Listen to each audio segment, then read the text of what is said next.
ni kurom hene ya no no so osom no na wo mamu wutimi sori di nipa ni kurom hene atem na nipa yin ka bi kire wa wo watwe phone e de camera si wo so se wo de wo buru nua na wo wi a wa sena da manfo se nipa bia ne be kasa tia wo kurom hene no wo beto ne kurom na wo na akoko dabi bia nsoro bia wo wiase ne ewom sesei wo ne ye wi uwu a wokọ mesibu wu a mekọ ye ka ma ba ate ase se akonya tuntum wo nim no ma bade ye ya aye tuntum wo pekọ na apacha wa wo de ben pekọ bi na mfa so mpacha wo. Yo, me chia ahwefo yina na mede nananom ne twedi ampo Nyankopon asumdue amabe edi nkare na nsen yebete se na binum be demonstration be ye no bebi e be san de duabo binum tatato na saade he okoso na eyem sere se sentire awoti ukrom na ubie wano a utwabo bihine uti ukrom ukro ne awotime oso wo hene ne a wosom no ni bisu wo hene ne wo de krom a ono so wosom no na utimi sori etwabo nipa no di krom hene etwabo na senabo asene kwase ade ni jimi nyina ama no na uwie na nipa yin so koka bi kire wo akaka bi kire wo se wo so ukrom hene sebe ne wo kan ono so saara bia wa twefo e de camera si wo so akogina bontinim elbodua minua sa dua bode wo boyi wa dwunu ye wo san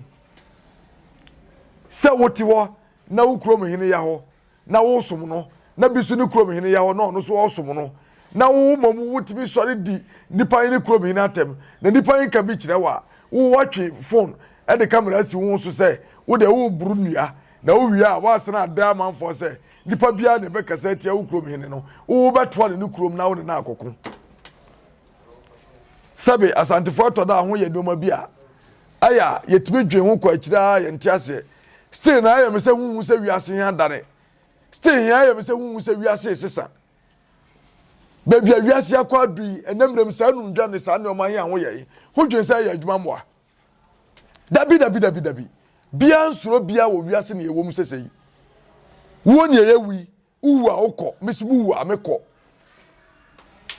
enti wuntimi fa wo hunahuna ne wo kasa dodo ne nyoma bi atete na wo ye he wuntimi fa ma hunahuna bi ye ka ma ba ate ase se wo kasa tia me hena mesoma kasa tia wo hene ade bia de be de ye wa anya wo den hwe na wanfa anya wo nua enti se wo de bi ye me a mesoma de be ye wo enti duabo ho boye ho ne ho bo hu dua because se ya kasa wo de se hu dua ne ho boye comedies huni mama mere ne amane huni kware ne be fa so abebodua dua ne ho boye ho ne ho bo hu dua dia wa ye se ya kasa ye dan dua yi nyina agu so a ye ba hwede ne de be ye adwuma enti sa de ho ye ho pa ho ankasa ho to ho dware na ho konsuo ho kwa atoa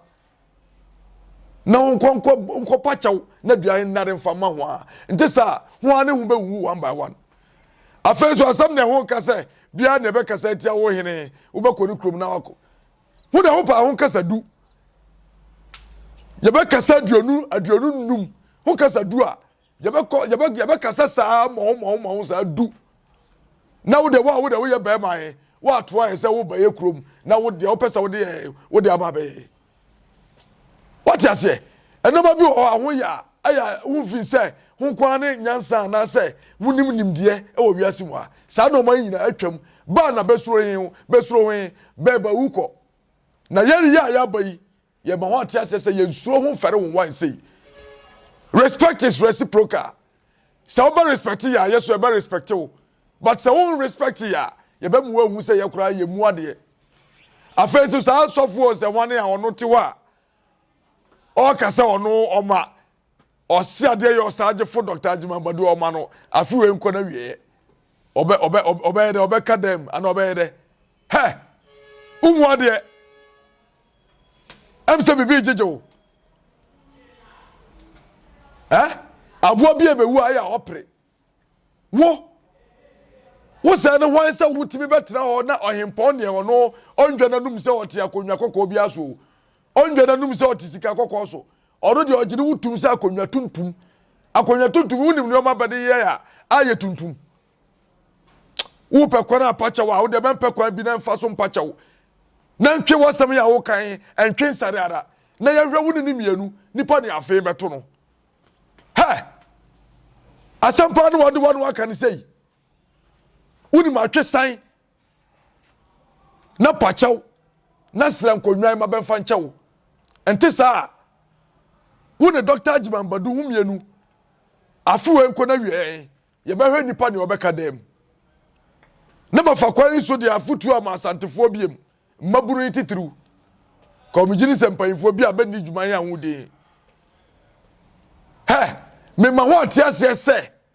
Sawu kasa tia bi krom hene a man hwese dipa yen hwe bia ne gidi krom hene hu se bi krom hene ya pache o sebe so ye bafan o so yarefo se de otie bia no na ne gidi hu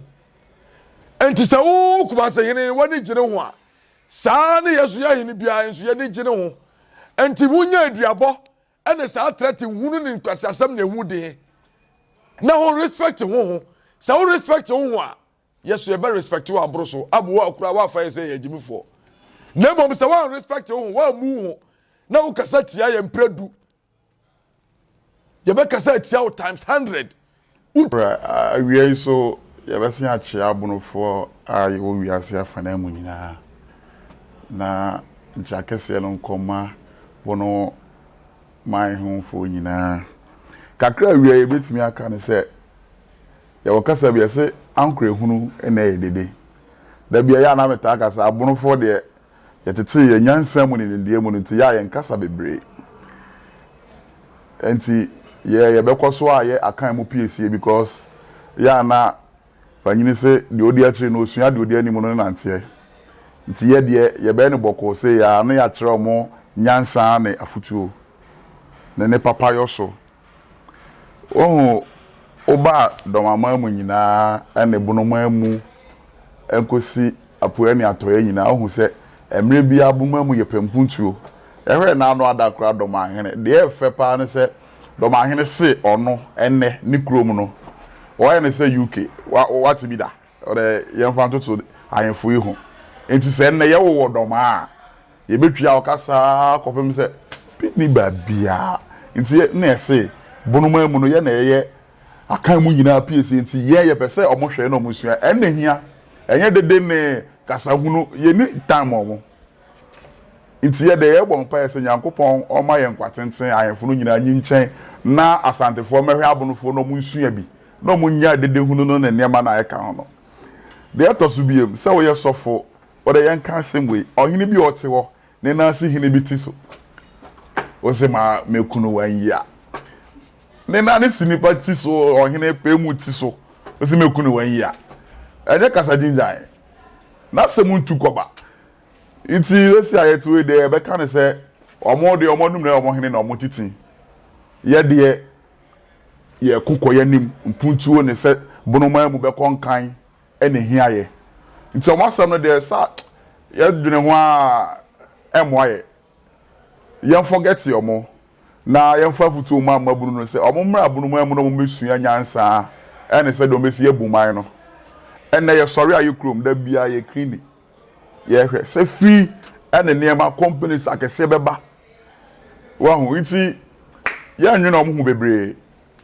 nyankopon oma abunufo nyina nyini nche na asantefo mesua nyansa mfiri ye hoda bia medamase Mr. Mankwa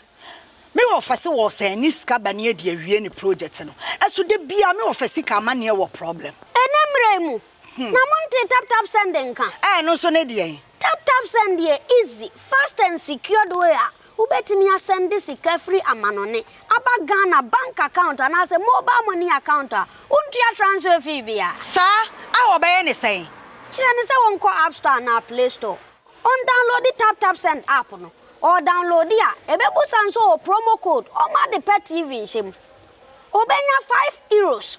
£5 and answer $10 on his first transfer ene me kwa akofre na ka akire tabi minyanwie esan say tap send e the good news aba. Tap send the gene customers won't or the tap send wallet aba. Ah no be any say. So your customer who UK sisi a ubetimi akọ tap send app no no create wallet wo so. Enti se rate ne kosora now the sika kogu wallet no. Anase mpo ubetimi atosusu nkakra. Enti abere sem a opeso send sika ba Ghana no. No anse wa send sika na ba Ghana. Anase oba o my Ghana mu a watimi ayusu sika e wo wallet no no. Tie. And you said to say you use momo Ghana hey no. Sa pepe. Se si tap send that trena shim. Kopiem wo United Arab Emirates, Netherlands and Austria. Tap send na. Papa no.